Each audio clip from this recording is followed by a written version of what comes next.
Hey everyone, welcome back to the Clueless Dad. Today we're going to be putting together the Renberget chair from Ikea. So this is a pretty inexpensive chair, sells around $60 or so nowadays. And I just moved into a new office. Believe it or not, this is my new office. This is the kitchen part of my new office. And I've got not one, not two, but 16 of these to put together. Hopefully my staff will actually help me. But for this channel, I'm going to put together one here on camera and talk a little bit about the chair. So I've actually had one of these, or at least the older version of these, for going on, I don't know, 7 or 8 years. And it is pretty worn. I'll put up a picture. But it's held together and, you know, for the price, pretty decent. So anyway, let's take a look at what it takes to put it together. You have to be really careful when you're cutting this open because the fabric is literally like, you know, millimeters away from the tape. So don't use like a razor blade and go too deep on it. So take the junk out, and we have the back of the seat, which as you guys can see is kind of pleather with this mesh. So, you know, on my other chair, this is kind of the stuff that wears out the most. I haven't had any problem with this fabric really wearing out, but maybe I've been lucky. And here we are with the heavier part. So that should be the back, actually. That's pretty much it for the box. So in the bag here, let's take it out. And in the bottom is where they stick everything. So let's unzip it and take everything out. So what do we got? We got our bag of tools. We got our casters, which is, in this case, 5. And these are like the lock when you're not sitting in the chair type casters. And here is the center pivot.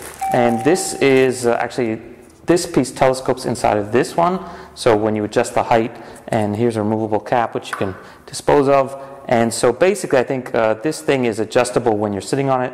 So they say also basically this is non-serviceable, so don't try to take it apart because it's probably at least very greasy, and it's also spring-loaded, so it's going to be difficult and possibly dangerous to adjust. Here's basically the base plate that screws onto the bottom of the chair. And here we have our 5 legs in the chair, and so these screw into a central base, and then the wheels go down at the end. So this should be the most work because there's basically 2 screw holes that go into the center, and then the wheels go on the bottom. And here we have a last package. So we have our center hub, that star-shaped thing you see there in the middle, and that's the one that connects to the bottom of that post, and then the 5 legs with the casters. So this is an important structural member here. And then we also have the 2 arms, which I think you can tell that's like the top of the arm. One thing to note on this design is that these arms are actually key structural members. So they're not just, you know, to support the weight of your arms. They're actually the thing that holds the back of the seat via these 2 bolts, bolt holes, to the bottom of the seat via these 2 bolt holes. So basically without the chair arms on there, the back would fall off the bottom. So keep that in mind. Make sure that you get these things adjusted right and keep them tight once they're screwed in. Okay, and here's the back, and you actually can see inside because they've used this empty space inside for all that storage. So key thing on this seat design is that there's basically a metal frame around the edge, and it's hollow inside. So there's this kind of plastic band which goes kind of in your lower back or sort of middle back, and there's padding on the mesh, but basically it's the fabric here that's sort of supporting you. So it's sort of in, I guess, stretches in tension as you lean back on it. So don't expect there to be springs or foam, you know, a solid block of foam pushing you outwards. It's basically just an empty frame, and so your weight is sort of being spread across there and spread across the fabric, and I guess some of your weight goes directly into the frame at your shoulders. So one of the complaints about this is it doesn't really have much head support. So if you're the kind of person who's, I don't know, you're trying to sleep in the chair and you're really leaning back, you're going to be resting your head directly on here. So if you want a headrest type chair, obviously stay away from this one. Okay, so let's take a quick look inside the bag of hardware. So there's actually only 3 different sized bolts in this, and we have a short stubby one, a long skinny one, and kind of a middle length fat one. And the nice thing is they all use the same hex head, Allen wrench, socket on the top, and of course, because it's IKEA, it comes with the Allen wrench, the infamous Allen wrench. And the nice thing, which I haven't actually seen a lot, is it actually comes with the socket attachment that's also the same size. And so this is really awesome if you have, say, a power screwdriver, or you have even just a socket wrench, and you need to use it for this specific size. They make sure that you've got it covered. So that will save you a lot of trouble, because as I mentioned, there's a lot of screws that have to go into that base, and obviously to hold the chair sides together as well. So for today's video, I'm going to be using this. This is one of those cheap electric screwdrivers that they sell at IKEA in the little tool section. It was only like, $12 or whatever, and I knew I had a lot of these things to do, and not just for me, but for my staff. They're not so good with the screws, so I figured it's worth the investment just for today, and then of course I'll use it again in the future. So here we go, and all set to go. So it's going to be a lot faster. Okay, so for the first step, we want to take the center hub, and we're going to put each of the 5 legs into it and screw it in. So as you can see, there's 2 holes here, there's 2 holes here. These ones are tapped, so they have threads, and so you can basically just put it in here and screw it in, and then the wheels go in here, and just repeat 5 times. They mention in the instructions to put this on like a carpet or something that won't scratch.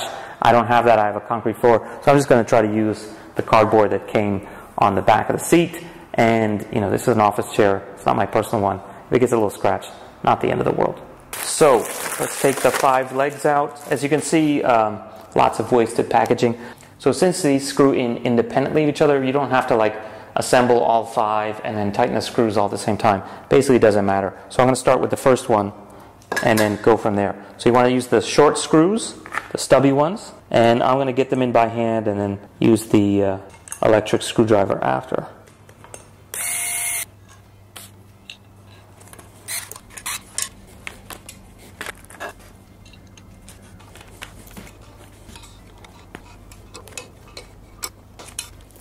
Okay, so here we are with the 5 legs screwed into the hub. As you can see, not so hard.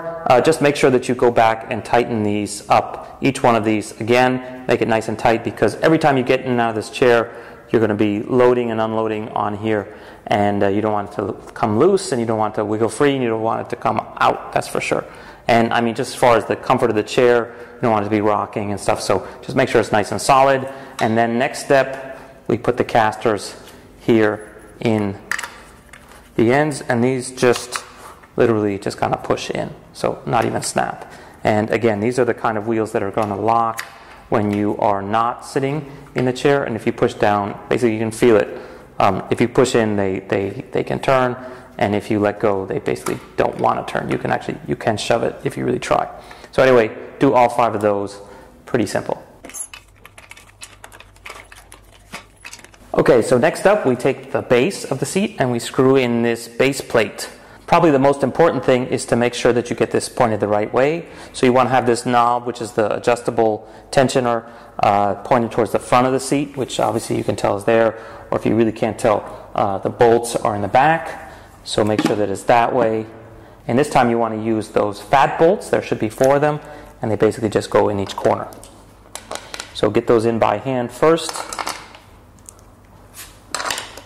Hand tighten them, and then use the electric screwdriver.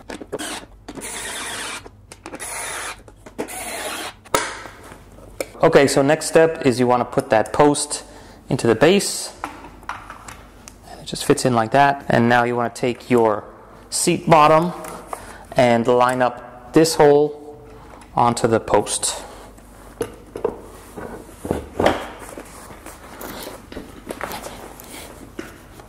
Okay, so now I have a functioning stool. So next up we want to put on the arms, and then we do the back last.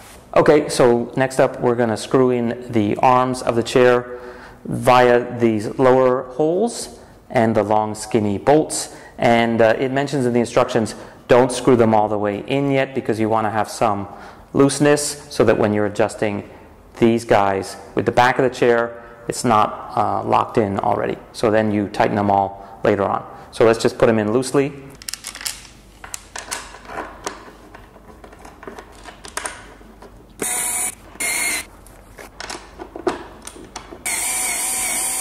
Okay, so not too tight, but it's not going anywhere. And don't forget to zip up the back before you put it on.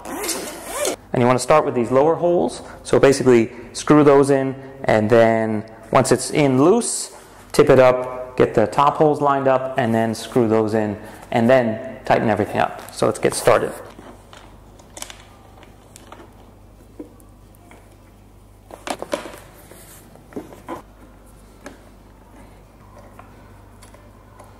Okay, and once you've got all four started, then you can use the screwdriver to get everything in.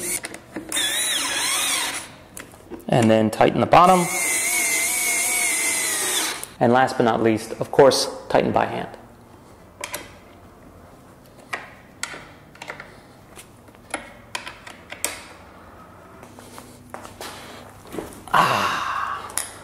And as I mentioned, make sure that you get these things nice and tight, and keep them tight, because that's what's holding the back up against the bottom. So this is actually an important structural member. Jerry, these are load-bearing walls. They're not going to come down. And of course, don't forget the wheels again. So if you find your chair is squeaking or clicking or shaking or anything like that, that's the first thing I would recommend, is tighten these guys and go back in and tighten the legs on the base. So that's basically it. The only other thing I wanted to really mention is that there's that tensioner down here, and also you can adjust the height with the lever here. So, just lift up, and now we're a little bit higher. And for the tensioner, it can adjust basically the leaning back. And so if you don't want that, make it really tight. And if you're okay with that, you want it a little bit easier, you're the kind of person who rocks back in your seat a lot, you can adjust the tension down. So personally, on my one at home, I actually leave it super hard, just so that I'm not like lounging too much. I want to be working. Like I said, I've used one of these at my personal home office for like a long time, and it's held up, and I think ergonomics wise it's pretty okay. So can't really go wrong, and why waste $500 on a fancy office chair when 50 or 60 bucks will get you pretty much the same thing. Okay, so if you guys have any questions or comments, leave them below. If you'd like to check out our other videos, I've done a lot of IKEA stuff, and I've got a lot more to do. Definitely check back for this one and some of these ones. Different chairs, different furniture. It's going to take me a while to get all this done. Okay, so see you guys next time here on The Clueless Dad.